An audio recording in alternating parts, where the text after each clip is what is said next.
क्षेत्रातील दिव्यांगांना आमंत्रित करण्यासाठी ही व्याख्यानमाला सुरू केली आणि त्यांच्याकडून त्यांचं जीवनचरित्र ऐकून घेण्यासाठी. कारण प्रत्येकात एक तो सारथी दडलेला आहे की तो सारथी ते सारथ्य करत या सगळ्या दिव्यांग लोकांना जे पण काय एक मार्ग दाखवत असतो. तर त्यासाठी आम्ही त्यांच्याकडून ऐकून घेण्यासाठी आमचं मेन जे पण आहे की सर्वात आधी लिसनिंग ऐकून घेणे आणि लर्निंग यातनं शिकणे आणि ते इतर लोकांपर्यंत पोहोचवणे, त्यासाठी आमचं संस्था कार्यरत आहे. मी जास्त वेळ न घेता अंजना मॅडमला रिक्वेस्ट करतो की आजच्या वक्त्यांचा परिचय करून द्या.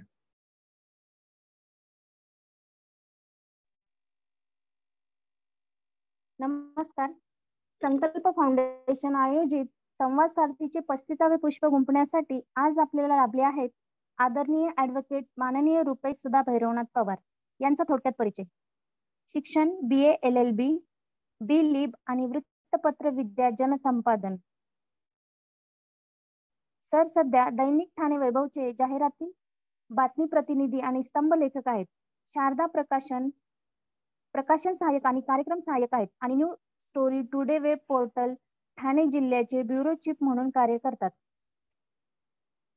सरांचे साहित्य: 500हून अधिक काव्यरचना, 500हून अधिक स्तंभ लेखन केलेले आहे.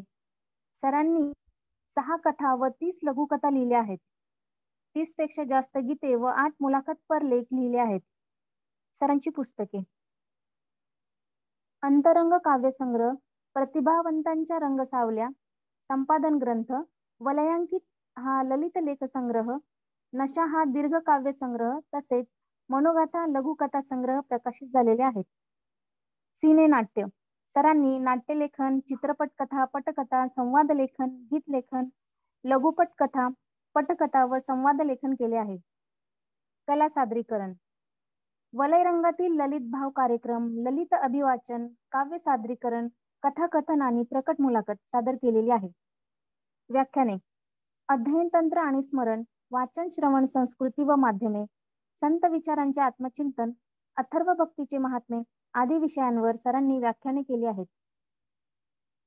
पदभार: चैतन्य चॅरिटेबल ट्रस्टचे संस्थापक अध्यक्ष, संवाद सृजन प्रतिष्ठानचे अध्यक्ष, कालिदास प्रतिष्ठान ठाणेचे उपकार्याध्यक्ष आणि जीवन विद्या मिशनचे नामधारक म्हणून पदभार निभावत आहेत. सरांचा विशेष सन्मान: 82वे अखिल भारतीय मराठी साहित्य संमेलन महाबळेश्वर येथे निमंत्रित कवी म्हणून 2008 ला निमंत्रण. 82वे अखिल भारतीय मराठी साहित्य संमेलन ठाणे 2010 निमंत्रित कवी म्हणून निमंत्रण. 2016 ला नागपूर येथे 3रे दिव्यांग संमेलन सामाजिक न्याय विभाग काव्य संमेलनाचे अध्यक्ष. 2018 ला नाशिक दिव्यांग संमेलन मध्ये निमंत्रित कवी. 2017 मध्ये झी 24 तासवर जिंदगी मिलेगी दोबारा विशेष मुलाखत. सरांना मिळालेले पुरस्कार: 2013 ठाणे महानगरपालिकेचा ठाणे गुणीजन हा पुरस्कार. 2008-09 मुंबई स्तंभ लेखनासाठीचा महाराष्ट्र मुक्त पत्रकार संघाचा महाराष्ट्र दीप पुरस्कार. 2015 मध्ये मुंबई NGFचा दिव्यांग ध्येयपूर्ती हा पुरस्कार प्राप्त झालेला आहे. 2013 मुंबई आम्ही सातारकर संस्थेचा व्यावसायिक शिक्षण पुरस्कार. 2012 वर्ध्याचा इंडिया गौरव पुरस्कार. 2012 नाशिकचा शाहीर वामनदादा कर्डक आदर्श साहित्यिक पुरस्कार. 2012 ठाणे महाराष्ट्र लोककला प्रतिष्ठानचा लोकगौरव हा पुरस्कार प्रदान करण्यात आलेला आहे. कोकण ग्राम विकास मंडळ साहित्य सेवा 2014 आणि साहित्य पुरस्कार 2016 हे देखील सरांना मिळालेले आहेत. 2016 वेळे वाई या ठिकाणी माऊली ग्रामीण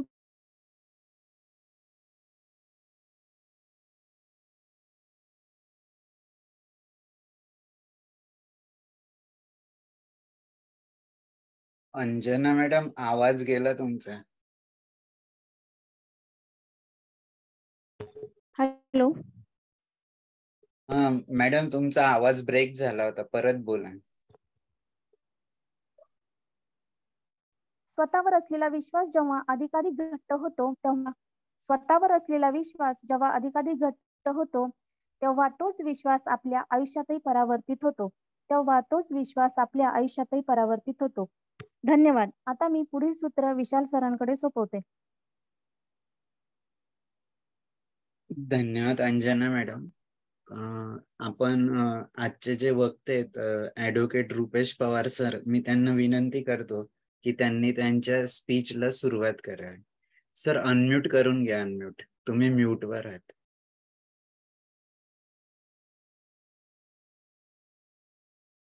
रुपेश पवार सर अनम्यूट करून घ्या. अनम्यूट.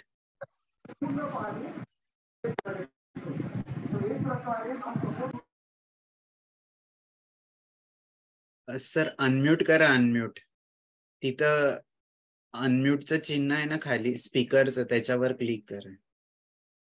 ते हा आता बोला. संकल्प फाउंडेशनने मला इथे आमंत्रित केल्याबद्दल त्यांचे मी सुरुवातीला आभार मानतो. आणि अपंगांचं असं प्रकारचं एक व्याख्यान आयोजित त्यांनी केलं आणि ते 15 ऑगस्ट 2022 मध्ये त्यांनी केलं. हा पण एक दिवस खूप मोलाचा दिवस आहे, कारण भारतीय स्वातंत्र्याचा दिवस त्यांनी निवडला, हे कौतुकास्पद आहे. आणि आता तर बोलत होते की अपंगांचे जे चॅलेंजिंग असतं ते चॅलेंजिंग सामान्य लोकांपेक्षा एक वेगळं असतं. त्यामुळे ते कसं जगतात, ते कशा प्रकारे आपल्या जीवनात फेस करतात, हे सगळं एक चित्र वेगळं असतं. आणि या सामान्य माणसाला जे धडधाकट असतात किंवा त्यांना काही त्रास नसतो, त्या लोकांना याबद्दल काही एक माहिती नसते. आणि मग अपंग नेमके काय असतात आणि अपंगांना एक सहानुभूती देण्याचा प्रयत्न ते करतात. पण सहानुभूती देणं अपंगांना, त्यापेक्षा अपंगांबरोबर सहकार्याने राहणं हे काम सामान्य जनतेने केलं पाहिजे, जे धडधाकट आहेत किंवा ज्यांना काही प्रॉब्लेम नाही आहेत त्या लोकांनी. पण तसं होत नाही. त्यामुळे समाजामध्ये अपंगांना एक वेगळ्या दृष्टिकोनाने पाहिलं जातं. पण अपंग हे व्यक्तिमत्व वेगळं असतं की त्याच्या समोर एक शून्य, जेव्हा त्याचा जन्म होतो तेव्हा शून्य असतो, म्हणजे मातीचा गोळा आपण म्हणतो त्याच्यातला प्रकारचा हा असतो. आणि आपले कुटुंब किंवा स्वतः अपंग व्यक्ती हा एक संघर्ष करत असतो. तशाच प्रकारचा संघर्ष आपण अनेकदा पाहिला असेल. आता हे 35वं माझं पुष्प आहे, तर 34व्या पुष्पापर्यंत तुम्ही अपंगांचे हे सगळं पाहिलं असेल. आताही मी तेच सांगणार आहे. माझ्यातून काही प्रेरणा तुम्हाला भेटेल किंवा काय भेटेल मला माहित नाही, पण माझं जे जीवन होतं ते मला मिळालं, ते मी जगण्याचा प्रयत्न केला. आणि त्याच्यामध्ये एक आत्मविश्वासाने मी सकारात्मक विचाराने पुढे जाण्याचा प्रयत्न केला. म्हणून मी आजचा विषय जो घेतलेला आहे, म्हणजे आत्मविश्वासातून सकारात्मक विचार, हा त्यासाठीच घेतलेला आहे. कारण आजकाल आपण पाहतो तर खास करून लॉकडाऊनच्या काळानंतर काही लोकांचे व्यवसाय किंवा नोकरी वगैरे गेलेले आहेत आणि आता कुठे पुन्हा ते स्थिरतावर होत आहेत असं आहे. पण सगळीकडे मंदीचं वातावरण थोडक्यात पसरलेलं आहे, असंही काही चित्र आहे, दिसतंय आपल्याला. तर त्यामुळे सगळे एक एक निराशा भरलेली आहे. आणि आता पण तुम्ही बघताय की आताही महाराष्ट्रामध्ये अवर्षणाची परिस्थिती, दुष्काळाची परिस्थिती, हा ओला दुष्काळ आहे, पाऊस पडतोय. आणि शेतकऱ्यांची हालत जी आहे ती जवळजवळ 2012 पासून ते आतापर्यंत चालू आहे. त्यामुळे एक निराशा त्यांच्यामध्ये आहे किंवा विद्यार्थ्यांमध्ये एक निराशा आहे ऑनलाईन शिक्षण पद्धतीमुळे.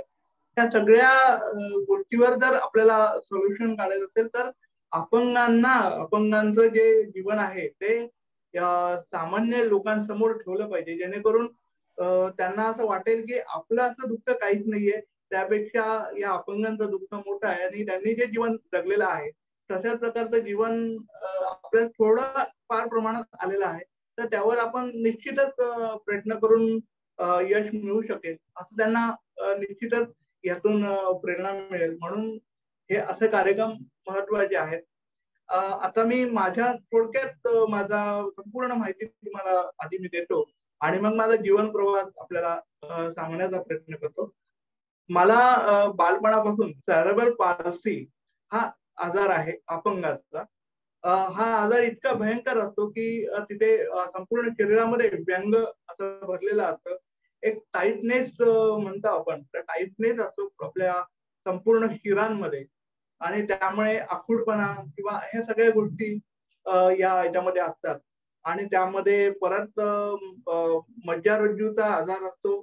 त्यामध्ये जर का वरच्या मेंदूचा जर आजार झाला तर मतिमंदत्व किंवा गतिमंदत्व येऊ शकतं. अशा पद्धतीचा हा आजार असतो आणि हा जन्मताच आजार होतो किंवा हा काही तापामध्ये इंजेक्शन दिल्यामुळे कदाचित होऊ शकतो असं डॉक्टरांनी सांगितलेलं आहे.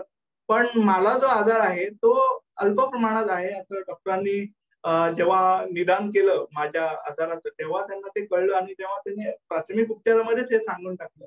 आणि त्याचबरोबर मला मोतीबिंदूचाही आजार होता. म्हणजे 20 वर्षापासून 20 वर्षापर्यंत मला मोतीबिंदू होते. मला फारसं काही दिसत नव्हतं, पुसट दिसायचं किंवा सगळे असा प्रकाश मला सहन व्हायचा नाही. तो दिपायचा माझा जो काय म्हणतात ते एक नजर आहे ती दिपायची. म्हणजे ऍक्च्युली प्रकाशाकडे बघितल्यानंतर माझे डोळे मिटायचे अशी परिस्थिती त्यावेळेला होती. आणि या परिस्थितीमध्ये या दोन्ही म्हणजे मोतीबिंदू आणि अपंगत्व या दोन्ही गोष्टीमधून मी पुढे गेलो. त्याचा आता मी थोडक्यात तुम्हाला सगळं माझी माहिती देणार आहे की माझा जो जन्म आहे 1980 साली झाला आणि 80 साली झाल्यानंतर मी एक दुसरं अपत्य आई वडिलांचं होतो आणि माझे आई वडील सामान्यतः नोकरी पेशामधलेच होते. माझे वडील औषधाच्या कंपनीमध्ये ऑपरेटर म्हणून होते आणि माझी आई मास्टर टेलर म्हणून एका कंपनीमध्ये कामाला होती. आणि माझा जन्म झाला आणि 5व्या महिन्यात त्यांना असं कळलं की आपला मुलगा त्याच्यामध्ये काहीतरी सर्वसामान्यांसारखा त्याची हालचाल दिसत नाहीये, तर त्यामुळे आपण डॉक्टरकडे जावं का असं त्यांचा एक विचार त्यांच्या मनात आला आणि मग डॉक्टरांकडे मला घेऊन जाण्यात आलं. तिथे एक प्रथम उपचार करताना डॉक्टरने सांगितलं की रुपेशला तुमच्या सॅरेबल पाल्सी हा आजार आहे आणि तो महाभयंकर आहे. तरी पण रुपेशला डाव्या साईड वीक आहे. डावा हात माझा जर का डाव्या हाताने मला प्रसाद घ्यायचा असेल किंवा डाव्या हाताने आपण मोस्टली प्रसाद घेत नाही, प्रसाद घ्यायचा असेल तर मला तो घेता येणार नाही डाव्या हात असं म्हणजे माझा हात आहे. आणि पायाचा आखूडपणा आहे पायामध्ये. तेव्हा हळूहळू तो आखूडपणा वाढतो म्हणजे वय जसं वाढतं तसं असा तो आजार होता. आणि त्यांनी मला सांगितलं की रुपेश आता हालचाल करू शकत नाही, कदाचित तो प्रगती करू शकेल तर तुम्ही त्याला हजारलीच्या हॉस्पिटलमध्ये म्हणजे आमच्याकडे मुंबईमध्ये हजारलीचं एक मोठं हॉस्पिटल आहे जिथे अपंगांचं पुनर्वसनासाठी प्रयत्न केले जातात. त्यांना फिजिओथेरपी किंवा इतरही थेरपी दिल्या जातात आणि त्यातून त्यांचा सराव होतो. आणि त्याचे तिथे मी 10 वर्ष जवळजवळ 3 दिवस आठवड्यातले 3 दिवस राहायचो. माझे आई वडील मला तिथे घेऊन जायचे. आई मला 2 दिवस घेऊन जायची आणि एक दिवस बाबांच्या सुट्टीत असतात बाबा घेऊन जायचे. असा तऱ्हेने त्यांनी मला एक वाढवलं. आणि तेव्हा म्हणजे प्राथमिक जेव्हा आम्ही गेलो होतो त्या हजालीच्या हॉस्पिटलमध्ये तेव्हा त्यांनी माझे IQ टेस्ट घेतले आणि तिथे सांगितलं त्यांनी की त्या मुलाला सर्वसामान्य मुलांच्या शाळेमध्ये आपण तुम्ही घालण्याचा प्रयत्न करा.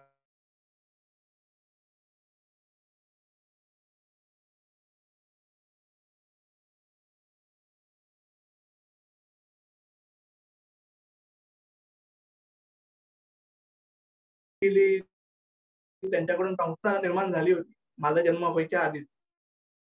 तर त्यामुळे त्या संस्थेमध्ये ते अध्यक्ष होते. तर मी 10वी पर्यंत होतो तेव्हा. आणि त्यामुळे मला शिक्षकांनी खूप मोठं सहकार्य केलं आणि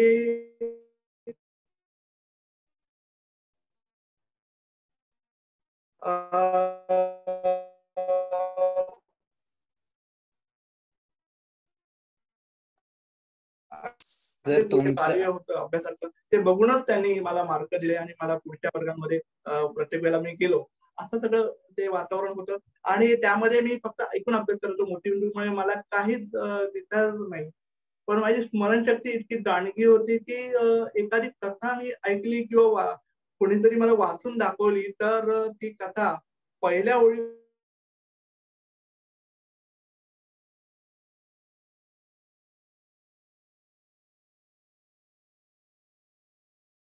ओळीपासून तेव्हा त्यांनी वाचायला सांगायचे तेव्हा मी वाचायचो. आणि तेव्हा त्यांना वाटतं की या मुलाला वाचता येतं मग का लिहित नाही वगैरे. मग आपले जे क्लास टीचर असायचे ते सांगायचे की बाबा याला दिसत नाही, फक्त तो वाचतो, पाठांतर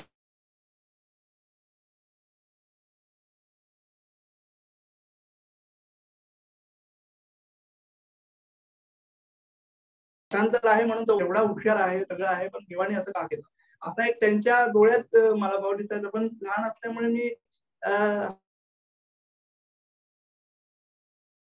काही दुःख मला त्या गोष्टीत कधीच वाटलं नाही. आणि त्यानंतर मात्र जसा वर्ग वाढत गेले आणि प्रत्येक तास किंवा प्रत्येक विषयाला वेगळे शिक्षक असे जेव्हा 5वी पासून येतात, तेव्हा मात्र आमच्या क्लासचे जे टीचर होते त्यांना मला माझी परीक्षा घेणं किंवा माझा परीक्षा पेपर लिहून घेणं हे अवघड झालं. मग त्यांनी मला एक रायटर दिला. रायटरच्या माध्यमातून तू परीक्षा दे असं वडिलांनी सांगितलं वगैरे. आणि मग मी रायटरच्या माध्यमातून पेपर देत गेलो. आणि मला घरी क्लास टीचर शिकवायला होते, असं सगळं वातावरण होतं. तेव्हा मला असं वाटायचं त्या काळामध्ये की आपण हे किती त्रासदायक आहे, जे आपण स्वावलंबी होऊ शकत नाही. आपण वाचनामध्ये किंवा लेखनामध्ये तरी स्वावलंबी असलं पाहिजे, पण तसं काही नव्हतं. पण मी त्याचं टेन्शन मला आलं होतं, पण मी त्या टेन्शन नंतर ढकललं की बोललो हे जर आपल्याला निसर्गाने दिलेलं आहे आणि त्याच्यावर आपल्याला त्यातून बाहेर पडण्यासाठी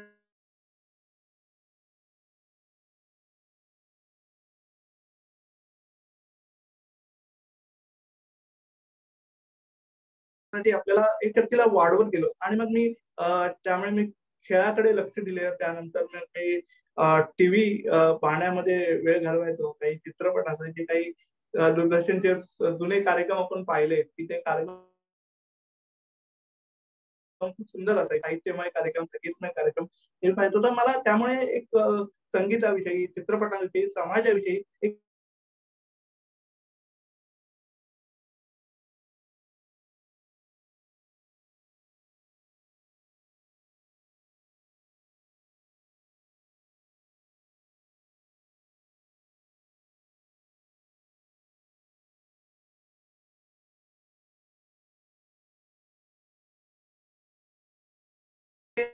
मी जास्त करून माझा होता की चित्रपट पाहणं किंवा नक्की अभ्यास चांगला करू शकतो. आणि त्यामुळे कुठेतरी मी पुढे जात गेलो. आणि 10वीच्या परीक्षेच्या वेळेला मात्र अशी एक घटना घडली की माझे जे प्रायव्हेट टीचर होते, तर ते जुने शिक्षक होते, ते येऊ शकत नव्हते शिकवायला काही कारणामुळे. आणि दुसरे शिक्षक मला कोणी भेटायला नाही. मग मला अगदी शेवटच्या 2 महिन्यामध्ये ते शिक्षक आले आणि मी जे शाळेमध्ये शिकलो होतो, जे काही अभ्यास केला होता, त्यात ते जे मला स्मरणात राहिलं तेच मी परीक्षेमध्ये केला आणि शेवटी परीक्षा दिली. तेव्हा 9वीच्या वर्गातला रायटर मला होता. त्यामुळे मला हे टेन्शन होतं की आता कसं काय, एक लहान वयाने लहान असलेला रायटर आहे, तर मग आता कसं काय. तर मात्र पण तो मुलगा हुशार असल्यामुळे त्याची आणि माझी केमिस्ट्री चांगली जुळली. तर आम्ही लहानपणापासून एकत्र खेळलेलो होतो. त्यामुळे त्याची जी मानसिकता आहे, त्याची जी बोलण्याची पद्धत आहे, माझी बोलण्याची पद्धत आहे, ती त्याला माहित होती, त्यालाही मी माहित होतं. अशा सगळ्या गोष्टी होत्या. तर त्यामुळे आमची परीक्षा चांगली देऊ शकलो. आणि एक असमाधानकारक मला यश मिळालं, कारण मला 9वीला तेव्हा काहीतरी 65% होते, पण 10वीला मात्र 45%वरच मला समाधान मानावं लागलं. पण आई वडिलांना हा मोठा आश्चर्याचा धक्का होता आणि आनंद होता. त्यांनी आनंद व्यक्त केला. शिक्षकांना त्यांनी मोठी पार्टी त्या काळामध्ये दिली होती. त्या सगळ्या गोष्टी मी पाहिल्या. अतिशय एक वेगळं व्यक्तिमत्व की ऍक्च्युली मला तेव्हा काही वाटलं नाही, पण समोरच्या माणसाला जेव्हा बघताना असं वाटायचं की 10वीचा प्रत्येक जण टेन्शन घेत असतो. 10वीमध्ये सामान्य मुलं सुद्धा फेल होतात अशा परिस्थितीमध्ये. आणि यामध्ये हा अपंग मुलगा किंवा त्याला डोळ्याने दिसत नाही असा मुलगा पास झाला, हेच मोठी लोकांना हेच मोठी गोष्ट होती की तू पास झाला हेच महत्वाचं आहे, असं लोकांनी मला प्रत्येक वेळेला आमचे शेजारी वगैरे असायचे ते बोलले होते. असं सगळं वातावरण माझं होतं. आता याच्यामध्ये मी फक्त आत्मविश्वासाच्या बळावर हे सगळं करू शकलो. कारण जेव्हा माणसाकडे आत्मविश्वास असतो तेव्हा तो सकारात्मक विचार करू शकतो. जर का आत्मविश्वास निर्माण झालाच नाही तर तो सकारात्मक विचार माणसाच्या मनात कायम राहू शकत नाही. त्यामुळे तो मी सकारात्मक विचार केला. त्यानंतर 11वीला मी ऍडमिशन घेतली.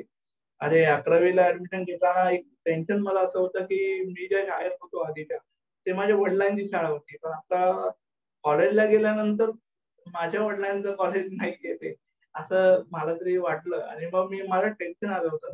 पण माझ्या उपजत स्मरणशक्तीच्या जोरावर अभ्यासाच्या जोरावर मी प्राध्यापकांना प्रथमतः जिंकून घेतलं आणि प्राध्यापकांनी मला रायटर सुद्धा स्वतःचा मिळवून दिला की त्यांचे विद्यार्थी एक होता ते विद्यार्थ्यांकडून एक रायटर मला मिळवून दिला आणि मग त्या रायटरने सुद्धा मला खूप मदत केली आणि इंग्रजी हा विषय थोडासा माझा सेवा करता होता आणि रायटरच्या थ्रू मला तो देता होता. त्यांना 50% रायटरचा सहभाग त्या इंग्लिश पेपरमध्ये असायचा कारण तेव्हा मला दिसायचं नाही तेव्हा पॅसेज वरून पेपर सोडवून हा इंग्रजीमध्ये असायचा. त्यामुळे ते अवघड मला गेला आणि त्या तो एक विषय माझा राहिला.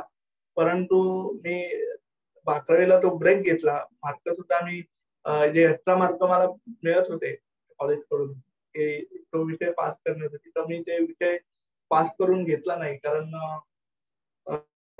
पुढे माझं ऑपरेशन होणार होतं डोळ्याचं आणि डोळ्याचं ऑपरेशन हा प्रकार जो आहे तो इतका माझ्यासाठी टेन्शनफुल होता आमच्या घरासाठी की कदाचित रुपेशचं ऑपरेशन झाल्यानंतर अंधत्व येईल की काय अशी एक भीती होती. त्यामुळे 20 वर्षे आम्ही डोळ्याचं ऑपरेशन करण्याचा कधी विचारच केला नव्हता. पण डॉक्टरांनी सांगितलं की तुम्ही लवकर आला नाही उशीर झालाय तुम्हाला. नवीन टेक्नॉलॉजी जी आली होती लेझर टेक्नॉलॉजी तर लेझर टेक्नॉलॉजीने चांगल्या प्रकारे झालं असतं पण आता वेळ गेलेली आहे तरी पण आपण 80% या नजरेला उठवूया आणि त्याला चांगलं दिसेल असं पण करूया. मग त्याने डाव्या डोळ्याचं माझं पहिलं ऑपरेशन केलं कारण डाव्या साईड माझी जरा वीक होती डॉक्टरांना इथे माहिती होतं. त्यामुळे डॉक्टरांनी शेवटी माझ्या त्या डाव्या डोळ्यावर जास्त फोकस केला आणि ऑपरेशन केलं आणि ते मला खूप चांगलं दिसायला लागलं. आणि मला त्रास झाला नाही. नंतर सूर्यप्रकाशाचा हे असं सगळं होतं आणि त्यामुळे मग माझं डाव्या डोळ्याचं उजव्या डोळ्याचंही ऑपरेशन झालं आणि मग मला चांगलं दिसायला लागलं आणि मग मी स्वतःहून चालायलाही लागलो कारण मला चालणं सुद्धा मला चालता येत होतं खेळता येत होतं. मी गल्ली क्रिकेटमध्ये क्रिकेट खेळायचो कबड्डी खेळायचो लहान असताना पण नंतर जास्त करून क्रिकेटच खेळायचो. पण त्यामध्ये सुद्धा म्हणजे मला म्हणजे बाहेर गेल्यानंतर उन्हात गेल्यानंतर किंवा बाहेरच्या उजेडात गेल्यानंतर मला कोणीतरी हाताला धरून चालावं लागायचं. परंतु ऑपरेशन झाल्यावर डोळ्याचं मला स्वतंत्र चालता येऊ लागलं. पण तेव्हा माझ्या आजार थोडासा शारीरिक आजार वाढलेला होता.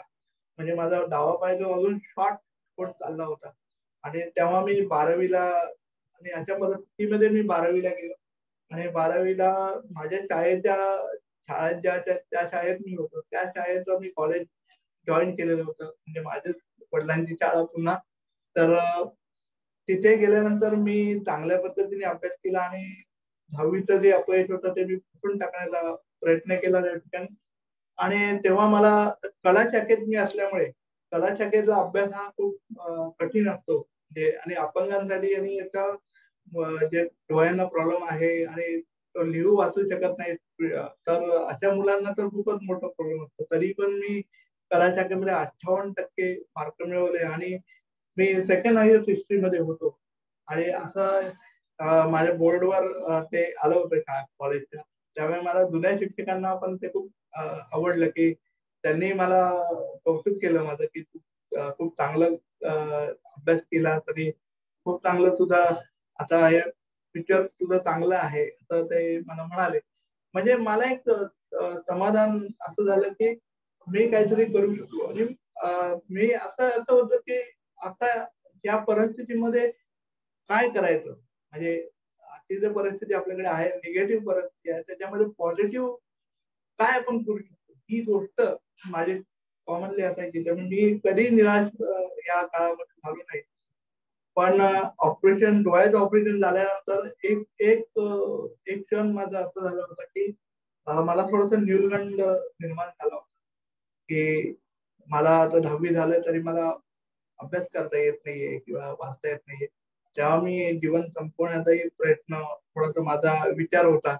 पण एका कार्यक्रमातून मी पाहिलं की तिथे एक शिक्षण तज्ञांनी सांगितलं होतं की काय नाही, आपल्याला कुठल्याही कुठलं आपलं ज्ञान घेता येतं कुठल्याही भाषेमध्ये. असं काही नाही की आपल्याला एक एक एक एखादी भाषा आलीच पाहिजे, इंग्रजी भाषा आलीच पाहिजे किंवा अमुक एक भाषेमध्येच आपल्याला शिक्षण घेतलं पाहिजे, असं काही नसतं. त्यामुळे मला हा सगळा 12वी मध्ये मी जो यशस्वी झालो त्याचं कारणच ते होतं की मी कधीही न्यूनगंड बाळगला नाही. तो न्यूनगंड होता, तोही न्यूनगंड मी मागे टाकला. हा एक मोठा पॉझिटिव्ह इफेक्ट आहे. त्यामुळे प्रत्येकाने आपल्याकडे जे निगेटिव्हिटी आहे किंवा जे काही आपण नाही करू शकत, पण आपण जे काही करू शकतो ते आपण ओळखलं पाहिजे. माझ्याकडे स्मरणशक्ती होती. त्या स्मरणशक्तीच्या जोरावर मी पुढे जाण्याचा प्रयत्न केला. म्हणजे माझ्याकडे स्मरणशक्ती होती हे मला माहित होतं. तर तिथे मी लक्ष केंद्रित केलं की मला दिसत नाही, मला चालता येत नाही, मला वाचता येत नाही, मला लिहिता येत नाही, या गोष्टीकडे मी फोकस केलं नाही. तर मी माझ्यातल्या गुणाकडे जास्त महत्व दिलं आणि मग मी पुढे जाण्याचा प्रयत्न केला. आणि 12वी झाल्यानंतर मी ज्ञानसाधना कॉलेजमध्ये गेलो. त्याआधी माझा मित्र 12वी मध्ये होता, तो त्याच्यामुळे मी कविता लिखाणाकडे गेलो आणि कविता लिखाण त्याच्यामुळे मी करू शकलो, कारण तो चांगलं लिहायचा आणि मग त्याच्यावरही काही लिहिण्याचा आपण प्रयत्न करूया म्हणून मी कविता लिहिली आणि 12वी मध्ये मी कवी झालो. आणि पुढे 13वी जेव्हा मी ज्ञानसाधनामध्ये गेलो तेव्हा मला एक म्हणजे विषयांचं एक वेगळं दालन मला उलगडलं. कारण कॉलेजमध्ये असताना जे विषय असतात आपल्याला सोशलॉजी, हिस्ट्री किंवा अर्थशास्त्र वगैरे या सगळ्या गोष्टीचा परिणाम कुठेतरी मानवी मनावर होतो. तो परिणाम माझ्यावर झाला आणि आमचे जे प्राध्यापक होते, जे जोशी मॅडम होत्या, प्रभू मॅडम होत्या किंवा साने मॅडम, यांचा कुठेतरी प्रभाव माझ्यावर पडला. कारण त्या नोट्स देत असताना मी फक्त मला कॉलेजमध्ये ऐकायचं होतं. म्हणजे मला लिहायचं नव्हतं किंवा काही करायचं नव्हतं, मी ऐकायचो आणि ऐकल्यावर आपल्याला बरेच काही मिळतं. लोकांनी समोरचा व्यक्ती काय सांगतो हे पहिलं ऐकावं आणि नंतर आपले विचार मांडावे, असं मला यातून समजलं. कारण या गोष्टीतून मी शिकलो खरं तर. आणि ज्ञानसाधना कॉलेजने मला खूप मोठं प्रोत्साहन दिलं. प्रत्येक सेमिनार ते आयोजित होत होते. त्या सेमिनार मध्ये मला विद्यार्थी म्हणून बसण्यासाठी खूप त्यांचा आग्रह असायचा की तू बसलं पाहिजे कार्यक्रमासाठी. आणि मी कार्यक्रमाला जायचो प्रत्येकाने. मी चाणाक्ष बुद्धीने सगळं काही जाणून घ्यायचो, काही वक्त्यांना प्रश्न विचारायचो, त्यानंतर काही विषयांची त्यांच्याशी बोलायचो.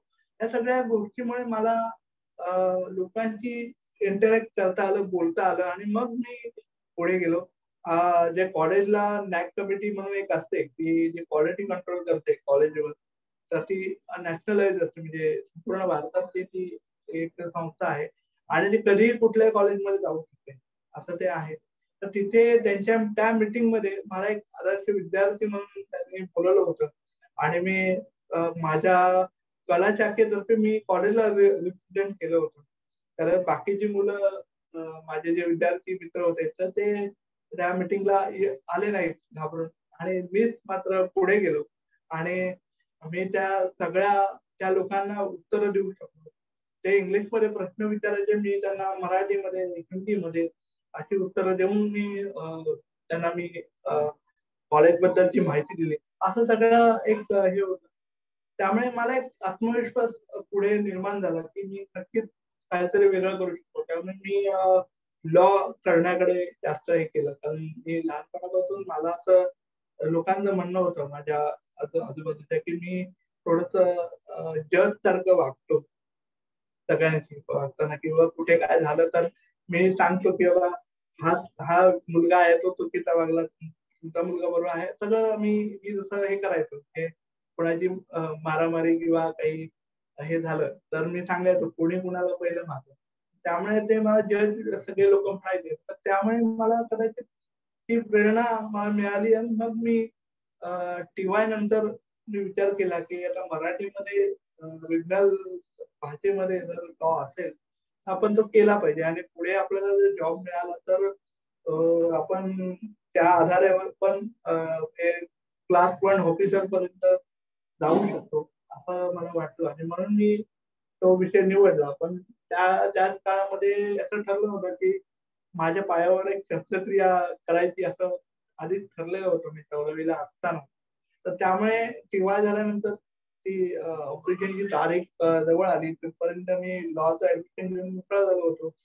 डॉक्टरांनी मला सांगितलं, छोटा एक आत्मविश्वास दिला, तो पण माझ्यासाठी बऱ्यासाठी होता, की त्यांनी सांगितलं की तू बरा होशील आणि लगेच कॉलेजची एक्झाम वगैरे पुढच्या वर्षी तू देऊ शकशील असं त्यांनी मला सांगितलं होतं.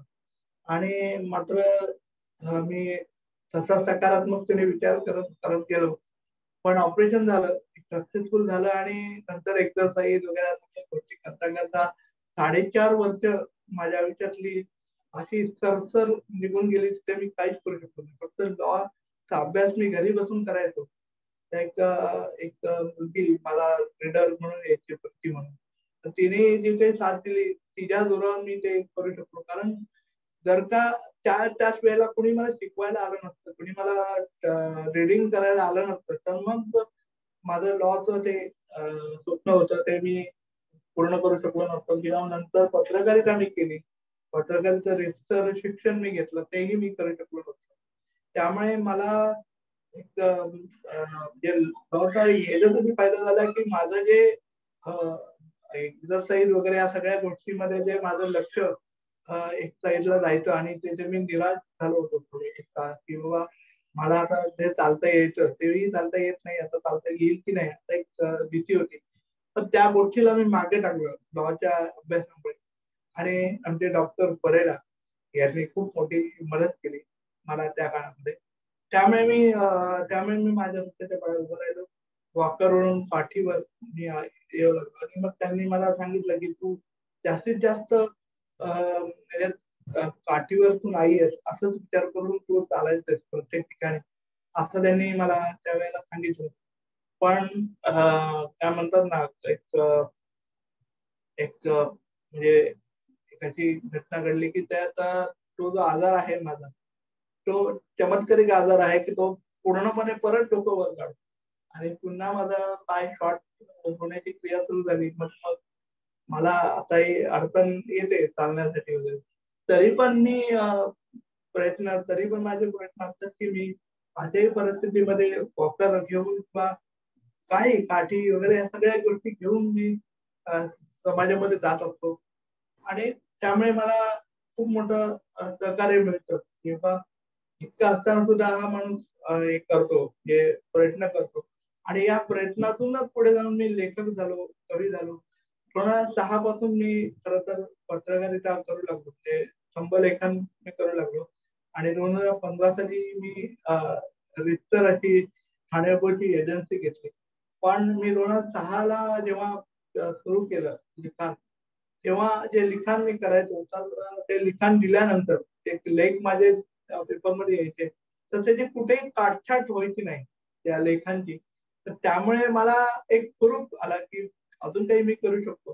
आणि ते जे मिलिंद बल्लाळचे सर होते संपादक ठाणे होते त्यांनी मला खूप मोठं प्रोत्साहन दिलं. कारण त्या काळात प्रोत्साहनाची गरज मला खूप होती. कारण मी काहीतरी वेगळं करत होतो, वेगळं होण्याचा प्रयत्न करत होतो, माझं व्यक्तिमत्व घडवण्याचा प्रयत्न करत होतो आणि त्या काळामध्ये मला सर्वांनी साथ दिली.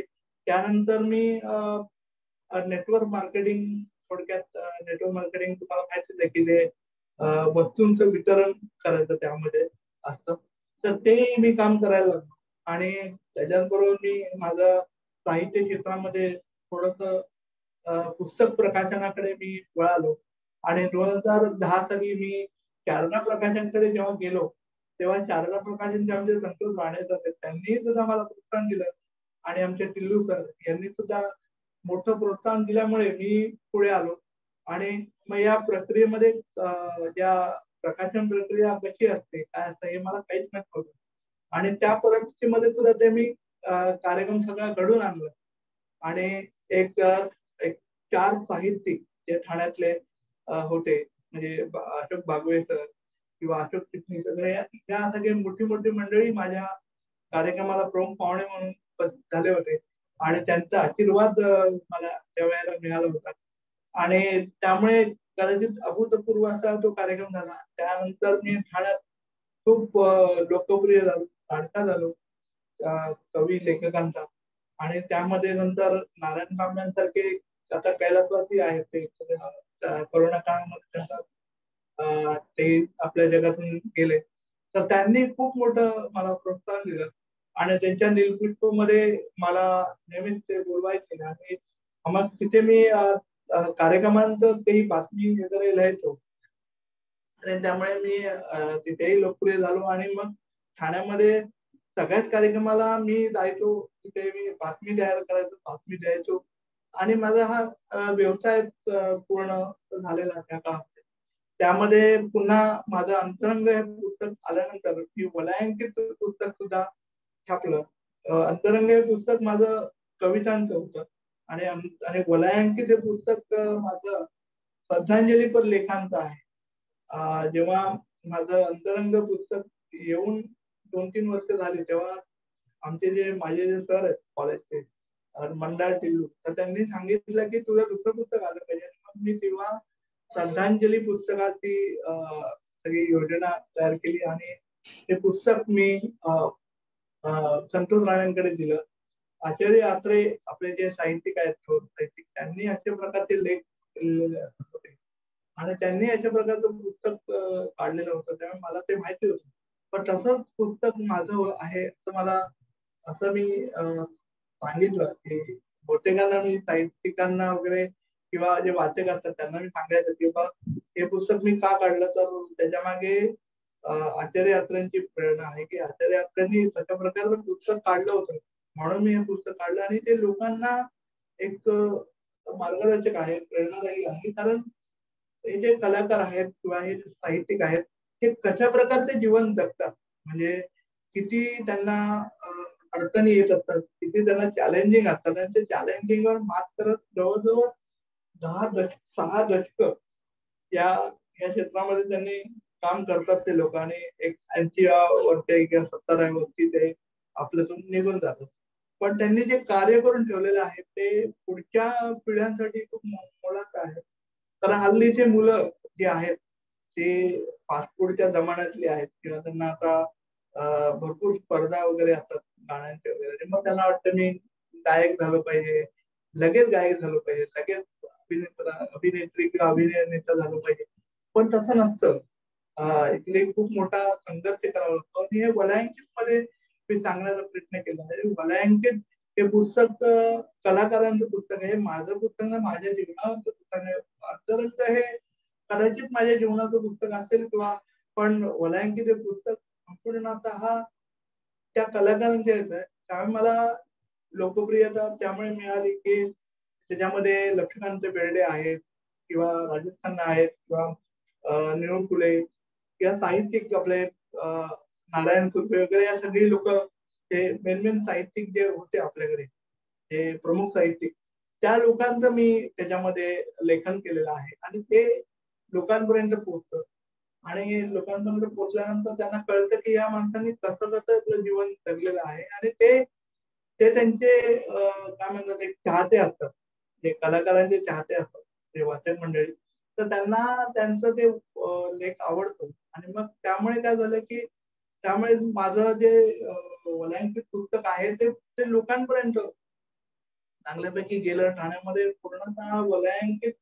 पुस्तकाच्या बोलबाला त्या काळामध्ये झाला 2 वर्षाच्या काळामध्ये 2015 ते 2017 मध्ये. कारण आमच्याकडे एक मालवणी महोत्सव होतो आणि त्या मालवणी महोत्सवामध्ये मी कार्यक्रम करायचो ते शारदा प्रकारचे, तर त्यांनी मला सांगितलेलं की तू तिथे कवी संमेलन वगैरे घे. मग तिथे आम्ही पुस्तकं वलयांकित पुस्तकं त्यांनी त्या संस्थेने माझी घेतली होती आणि त्यांनी ती लोकांपर्यंत विनामूल्य दिली आणि म्हणजे शारदा प्रकाशांनी तो प्रोग्राम केला होता तशा प्रकारे. तर त्यामुळे माझं एक पुस्तक जे आहे मला ते पुस्तक लोकांपर्यंत गेलं आणि मला जी माझ्याकडे जी पुस्तकं दिली होती मला त्याचे जवळजवळ एक परत जे 500 जे प्रती आहेत त्या खपल्या एका 6 महिन्यातच. माझ्याकडे होत्या त्याही खपल्या 6 महिन्यात आणि त्यांच्याकडे होत्या त्याही खपल्या. म्हणजे जवळजवळ 1000 ते 2000 प्रती त्या काळामध्ये माझ्या छापलेल्या होत्या उदयंकितच्या. त्यामुळे स्वाभाविकच मला वलयांकितचा लेखक म्हणून ठाण्यामध्ये त्या काळामध्ये ओळखलं जायचं. आणि अभूतपूर्व असं लिखाण मी केलं होतं त्या काळामध्ये. म्हणजे अशा प्रकारचं म्हणजे लिखाण करणं सुद्धा एक काळ मला अवघड होतं आणि ते मी लिखाण केलं. अगदी काय म्हणतात एकदा स्लोली माझं लिखाण आहे की मला एक पॅरेग्राफ दिला की मी संध्याकाळी दुसरा पॅरेग्राफ असा लिहायचो त्या वेळेला आणि मग दुसऱ्या दिवशी पुन्हा एक पॅरेग्राफ पुन्हा त्याच्या संध्याकाळी चौथा पॅरेग्राफ असं करता करता करता ते मी 2 दिवसामध्ये तो पूर्ण करायचो किंवा रायटर घेऊन मी तो लेख लिहायचो असं पण कधी कधी करायचो मी असं. त्यामुळे कधी लिहिता न येणारा मुलगा तर कविता लिखाण आहे मग फास्टली येतं कारण ते काय छोटंच असतं. पण हे जे मोठं लिखाण आहे दीर्घ लिखाण आहे ते मला करणं त्यावेळेला अवघड होतं. आता मोबाईलच्या आणि या दुनियेमध्ये आता सोपं झालेलं आहे सर्व की आपण बोलून सुद्धा टाईप होतं किंवा कविता किंवा लेख असतील तर आपण 1-2 मिनिटामध्ये आपण बराचसं काही लिखाण करू शकतो आणि त्यानंतर आपण त्याच्या संस्कार केले की चांगला लेख तयार होतो. या सगळ्या गोष्टी आता आहेत पण पूर्वीच्या काळामध्ये मला पेनाने ते लिहायला लागायचं आणि माझं खूप स्लो लिखाण होतं. रायटर होता मला त्यामुळे मला खूप स्लोली लिखाण करायला लागायचं. हे अगदी असं म्हणजे आत्मविश्वासाने जर आपण पुढे गेलो ना तर या गोष्टी आपल्याशी होतात चांगल्यापैकी.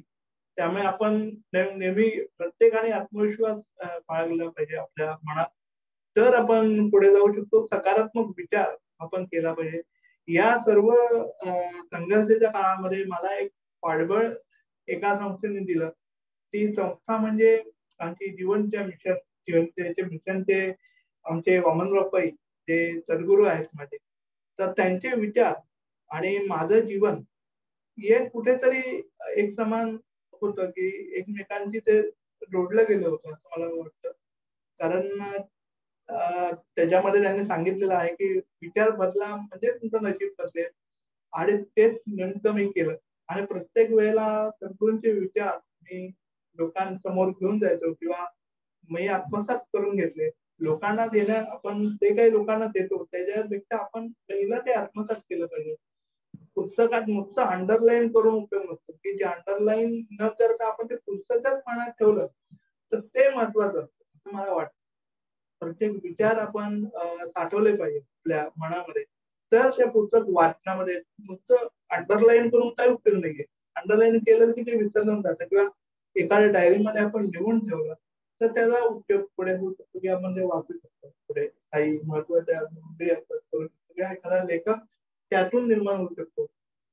तुम्हाला माहिती असेल की दिलीप प्रभावकरांनी अशा प्रकारचं दैनंदिनी लिहिल्यानंतर एक कादंबरी त्यावर केली होती आणि ती कादंबरी एक सिरियलचं रूप घेऊन आली आणि ते आपण ती सिरियल खूप गाजली. गंगाधर टिपरे असं सगळं ते आहे. म्हणजे आपण जे काय करतो ती गोष्ट एक चांगल्या प्रकारे आत्मविश्वासाने जर केली तर आपण त्याच्यातून काही चांगले रिझल्ट घेऊ शकतो. आपलं जीवन घडवू शकतो. त्यामुळे कुठल्याही माणसाने असा विचार केला पाहिजे की आपल्याला जे आलेलं आहे त्या जे काही दुःख आलेलं आहे त्यामध्ये आपल्याला आनंद कुठल्या गोष्टीमध्ये मिळतोय किंवा कुठली गोष्ट आपण चांगल्या रीतीने करू शकतो की जिथे आपल्याला देवाने वरदान दिलेलं आहे की ती गोष्ट आपण चांगल्या रीतीने करतो तीच गोष्ट आपण केली पाहिजे. आणि अनेक गोष्टींना मागे टाकून अनेक निगेटिव्ह गोष्टींना मागे टाकून पुढे जाण्याचा प्रयत्न प्रत्येकानेच केला पाहिजे असं मला वाटतं. त्यामुळे मी या सगळ्या गोष्टी करतो. मी लिखाण करत नाही तर मी सूत्रसंचालन चांगलं करू शकतो. सूत्रसंचालनाचा जो विषय आहे तो मी लिहू शकतो आणि समोर त्याला पटवून देऊ शकतो की आपण कार्यक्रम करताना कसं सूत्रसंचालन केलं पाहिजे. या पण गोष्टी मी जेव्हा मालवणी महोत्सवामध्ये जेव्हा कार्यक्रम करायचो तेव्हा मी नवीन जे काही विद्यार्थी असायचे, विद्यार्थी त्यांना मी हे सांगायचं की मी कसं बोललं पाहिजे, कसं केलं पाहिजे, या सगळ्या गोष्टीचं मला म्हणजे संचालन असेल किंवा अगदी आता मी व्याख्यान देतो तेही मी अशाच पद्धतीने देतो. आणि ते कदाचित ते शाळेमुळे असेल, की शाळेमध्ये माझे वडील किंवा माझे शेजारची काका ते वडिलांबरोबर होते, त्यांची भाषणं मी ऐकली, वडिलांची भाषणं, मग कुठेतरी त्याचा परिणाम झाला. आणि महत्वाचं म्हणजे मी बाबा मला सातारकरांचं जास्त करून कीर्तन ऐकायचो किंवा दाखरू सोमणांचं ऐकायचो. दाखरू सोमण ते कार्यक्रम मी पाहायचो. तर त्यामुळे कुठेतरी मला या काय म्हणतात एक वक्ता म्हणून एक आपण समोर प्रेझेंट होऊ शकतो हे मला तेव्हा समजलं. आणि त्यामुळे मी अशा प्रकारे चांगल्या प्रकारे बोलू शकतो, संवाद करू शकतो. त्याचबरोबर मी मुलाखती एका चॅनलसाठी घेतलेली होती. म्हणजे या सगळ्या गोष्टी मी केल्या, त्या फक्त आत्मविश्वास गोळा केला. नाही तर मी शून्य होतो, मी मातीचा गोळा होतो. जेव्हा आमचे मी तुम्हाला सांगितलं की नारायण तांबे आमचे ते होते नेतृत्वाचे, ते मला नेहमी बोलायचे लहान असताना तू मातीचा गोळा होता. त्यांनी मला लहानपणापासून पाहिलं होतं आणि त्यांना ते आश्चर्य वाटायचं. ते मला बोलायचे की अरे तू मातीच्या गोळ्यापासून हे सगळं निर्माण केलं, हे कौतुकास्पद आहे असं ते मला म्हणायचे. त्यामुळे मला मातीचा गोळा काय असतो हे मला समजलं. आपण कुंभाराचा मातीचा गोळा माहितीये, पण आपल्या व्यक्तिमत्वातून तो होता आणि तो ब्रह्माचा भोपळा फोडून आपण एवढा मोठा प्रवास केला. आज मागे वळून पाहताना मला खरं तर आश्चर्य वाटतं की एक मी जेव्हा फोटो बघतो जुने माझे, हे डोळा माझ्या नजरेत थोडासा एक नजर एका तीर्थासाठी आहे त्या फोटोमध्ये आलेली. तर त्यामुळे मला असं वाटतं की कसं काय मी हे केलं असेल, कसं काय मी क्रिकेट खेळलो असेल, कसं काय मी अभ्यास केला असेल, कसं. पण आपल्याला काळ शिकवतो, एक काळाबरोबर आपण राहिलो पाहिजे. मला एकेकाळी कॉम्प्युटर सुद्धा येणं अशक्य होतं, पण जेव्हा जी मोबाईलची दुनिया आली तेव्हा मी मोबाईल एक चांगल्या पद्धतीने वापरू शकलो, एक तंत्रशुद्धतेने वापरू शकलो. आज मी मोबाईल वापरूनच माझं सगळं पत्रकारितेचं काम करतो. म्हणजे यातून मला काहीतरी मिळालं. आणि मी माझ्या कवितेत सुद्धा म्हणतो तर आत्मविश्वास ही यशाची पहिली पायरी असते आणि आत्मविश्वासानेच सर्व काही साध्य होऊ शकतं असं मी इथे सांगतो. आणि त्यासाठी विचार हे महत्वाचे आहेत. त्या सद्गुरू सांगतात की विचार हा देव आहे आणि त्या देवाला आपण त्याची पूजा मांडली पाहिजे. त्यामुळे कदाचित गणेशाचा मी भक्त आहे, कारण माझ्या बुद्धीमध्ये स्मरणशक्तीचा जो स्मरणशक्ती आहे ती मला गणपतीने दिली आहे असं मला नेहमी वाटतं.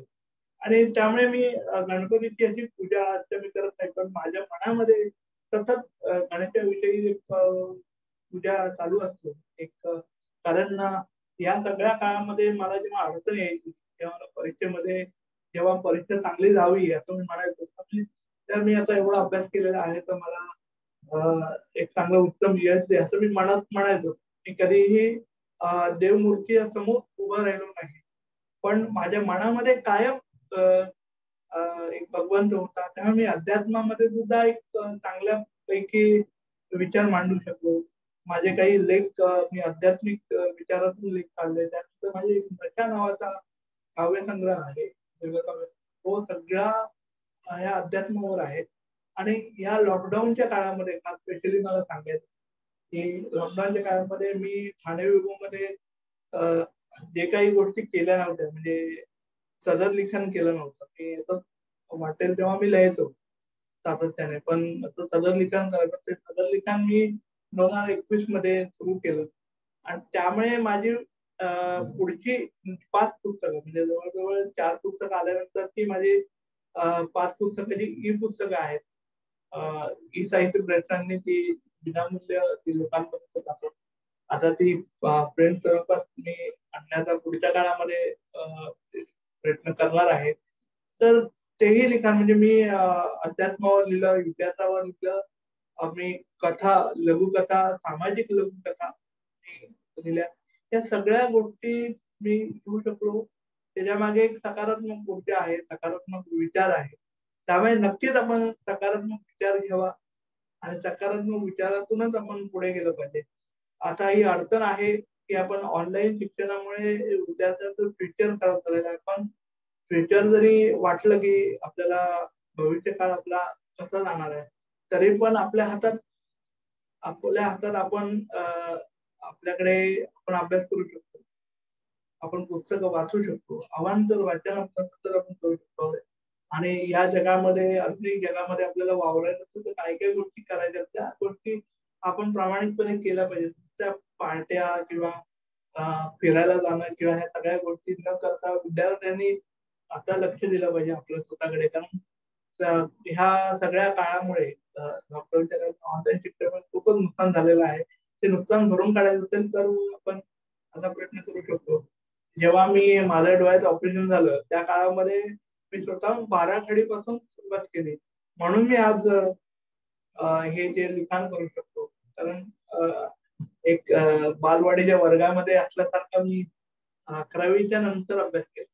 त्यामुळे मी इथपर्यंत येऊन पोहोचलो. त्यामुळे कृपया सगळ्या विद्यार्थ्यांनी विचार केला पाहिजे की बाबा आपण नक्की काय केलं पाहिजे, आता काय केलं पाहिजे. सगळ्यांनाच अडचणी आहेत, त्या अडचणी मात केली पाहिजे. हल्लीची मुलं आई वडिलांचं ऐकत नाहीत, मित्रांचं ऐकतात आणि मित्रांबरोबर पण त्याची वाईट संगत त्यांना मिळत जाते. व्यसन ते करतात किंवा अन्य काही वाईट वाईट गोष्टी या सगळ्या मीडियामुळे, त्या इलेक्ट्रॉनिक मीडियामध्ये आता तो सोशल मीडिया आलेला आहे, त्यामुळे खूप विचित्रपणा चाललेला आहे सगळीकडे. तर त्यामुळे आपण आपल्याला एक स्टेबल केलं पाहिजे. आपण नक्की आपण काय केलं पाहिजे हे विद्यार्थ्यांना आजकालच्या कळलं पाहिजे. आणि शेतकऱ्या बांधवांना तर माझा सल्यूट आहे की बाबा एवढं सगळं कर्ज काढून पिकवायचं आणि मग पावसामुळे ते नुकसान होतं, तर ती गोष्ट आर्थिक नुकसानाची कोणीच भरून काढू शकत नाही. पण त्यातल्या त्यात आत्महत्या हा एक पर्याय नाहीये की चला मला काहीच नाही तर मी आत्महत्या करतो असं शेतकऱ्यांनी करू नये कृपया, असं मला वाटतं. आपण नवनवीन काय उद्योगधंदे करू शकतो किंवा नवनवीन आपण काय बदल करू शकतो हे शेतकऱ्यांनी आता लक्षात घेतलं पाहिजे आणि त्याकडे आपण केलं पाहिजे. कारण प्रत्येक वेळेला सरकार किंवा इतर काही गोष्टी आपल्याला मदतीला येतील असं आपल्याला घेतला पाहिजे. कारण सरकार जरी असलं तरी ते किती लोकांपर्यंत पोहोचणार हे पण आहे. त्यामुळे प्रत्येक ग्रामीण भागामध्ये सर्व लोकांनी एकत्र येऊन सगळं केलं पाहिजे. आजकालच्या भावकीमध्ये किंवा गावच्या एकीमध्ये अशी एकी राहिलेली नाहीये. पूर्वी एकी असायची, ती एकी राहिलेली नाही. त्यामुळे कुठेतरी एकीचं बळ हे आपण विसरलेलो आहे. आपल्या स्वतःच्या आयुष्यामध्ये आपण गुंतलेलो आहे. त्यामुळे आपली प्रगती होत नाही. त्यामुळे आपण सरकारवर सगळं डिपेंड नाही, आपणच आपले जबाबदार आहोत. तू आहेस तुझ्या जीवनाचं शिल्पकार सद्गुरू अमोल काही एक वाक्य आहे, हे आमचं स्फूर्ती वाक्य आहे जीवन द्यावं. तर नक्कीच शेतकऱ्यांनी या सगळ्या गोष्टी बोलल्या पाहिजे आणि ग्रामीण जनतेने पूर्णपणे एका गावातल्या व्यक्तीने एकत्र आलं पाहिजे. असं आपण बघतो की एका छोट्या गावामध्ये 2-3 गणपती आपण सार्वजनिक गणपती होतो, त्यापेक्षा देवळामधला एकच गणपती असावा असं आपण नेहमी जे ज्येष्ठ काही लोक आहेत ते सांगून जातात. आमचे डाकूर सोमण ते नेहमी गणपतीच्या बद्दल सांगत असतात उत्सवाच्या काळामध्ये की एक गाव एक गणपती असा सगळा हा जो आहे आणि ते आपण केलं पाहिजे. पण तसं चित्र दिसत नाही. त्यामुळे शेतकऱ्यांचा कुठेतरी सगळ्या बाबतीमध्ये विकास खुंटलेला आहे. तर विकास आपल्याला करायचा एकत्र आलं पाहिजे आणि आत्मविश्वासाने आपण या सगळ्या गोष्टीला सामोरं गेलं पाहिजे असं मला वाटतं. मी ज्या गोष्टीतून सामोरं गेलो कारण मला प्रत्येक व्यक्तीने सहकार्य केलं. कारण मी कोणाची वाईट वागलो नाही की विनम्रपणा हा माझा एक गुण होता. त्यामुळे कोणीही मला सांगितलं की बाबा तुला मी मदत करू का, की लगेच एकचल्यापणाने मी त्याला उत्तर देतो नाही की मी मला चालता येतं बऱ्यापैकी, मला अडचण आली तर मी नक्कीच सांगेन असं मी अगदी शांत चित्ताने सांगायचो. आणि आणि त्यामुळे काय असायचं की मी जरी पुढे गेलो तरी ते मागून माझ्याकडे लक्ष द्यायचे. रुपेशच्या काही अडचणी येत नाहीये ना, तर मी काहीतरी मदत करतो. ही मदतीची भावना काय येते, तर आपण नम्रपणे वागलो समाजाशी तर समाज आपल्याला सामावून घेतो. त्यामुळे एक सामावून घेण्याची प्रक्रिया माझी होती. आणि दुसरी गोष्ट म्हणजे माझे वडील किंवा आई हे सामाजिक कार्यामध्ये असल्यामुळे त्यामुळे लोकांमध्ये एक वेगळं व्यक्तिमत्व ते होते. तर त्यामुळे लोकांनी त्यांच्यामुळे सुद्धा मला मदत केली. पण माझ्यात मध्ये सुद्धा असे काही गुण होते की जिथे आई-वडील पोहोचू शकले नाहीत किंवा जिथे नाहीयेत, तिथे गेले नाहीयेत. त्या ठिकाणी मी संपूर्ण माझा मित्रपरिवार म्हणू शकलो. म्हणजे माझ्या कॉलेजमध्ये असताना सुद्धा माझा मित्रपरिवार जो होता तो अनेक तऱ्हेचा होता, हुशार होता. काही अ, मागच्या बेंचची काही मुलं होती. त्या सगळ्या त्या काही मैत्रिणी होत्या, मित्र होते. अशा सगळ्या गोष्टी होत्या आणि त्यांनी मला एकंदरीत सहकार्य केलं आणि त्या सहकार्यामुळे मी शिकलो. त्यामुळे सहकार्य एकमेकांना सहाय्य करू म्हणतो आपण. तसं एकमेकांना सहाय्य करत आपण केलं पाहिजे.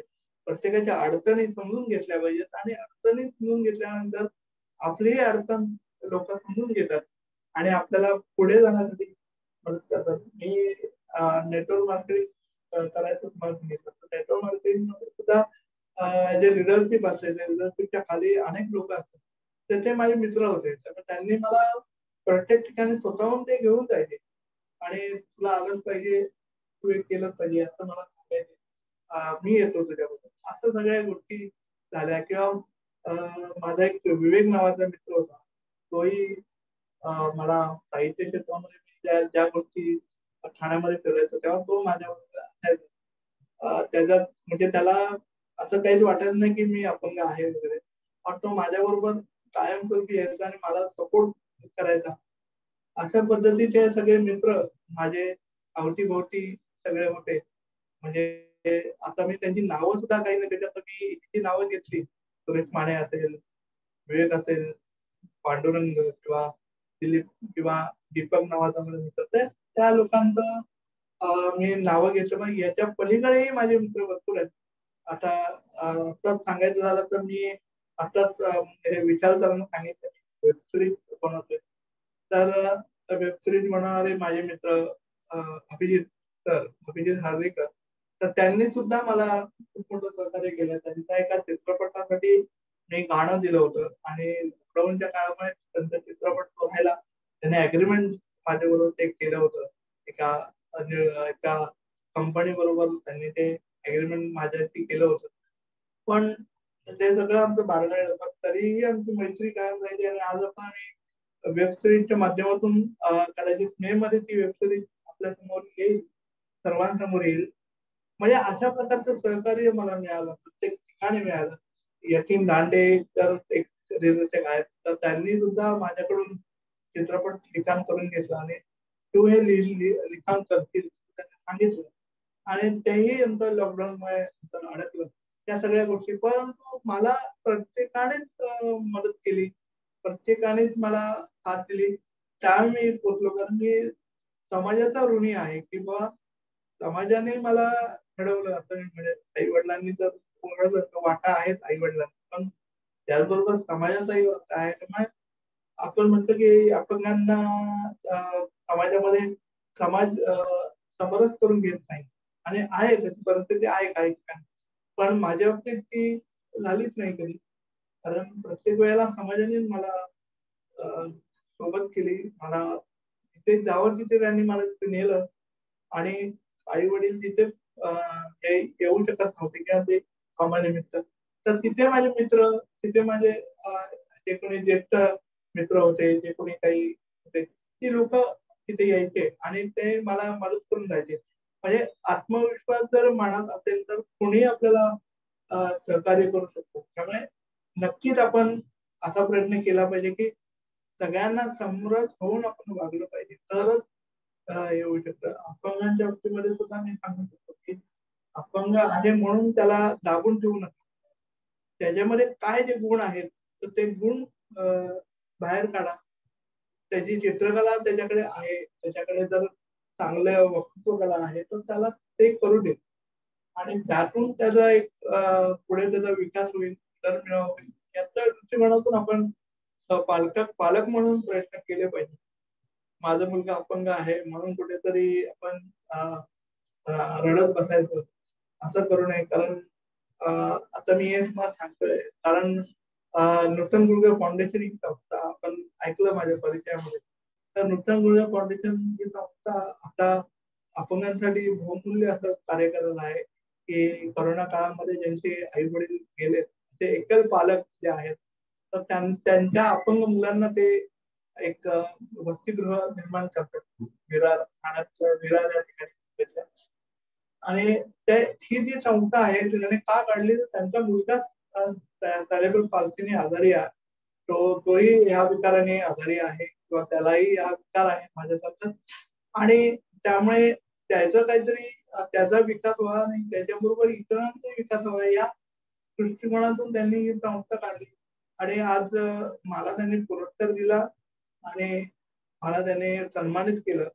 त्यानंतर मात्र मला नेहमीच ते प्रोत्साहन देत गेले की तुम्ही या आमच्या कार्यक्रमामध्ये आम्हाला मदत करा, ही गोष्ट त्यांनी सांगितली.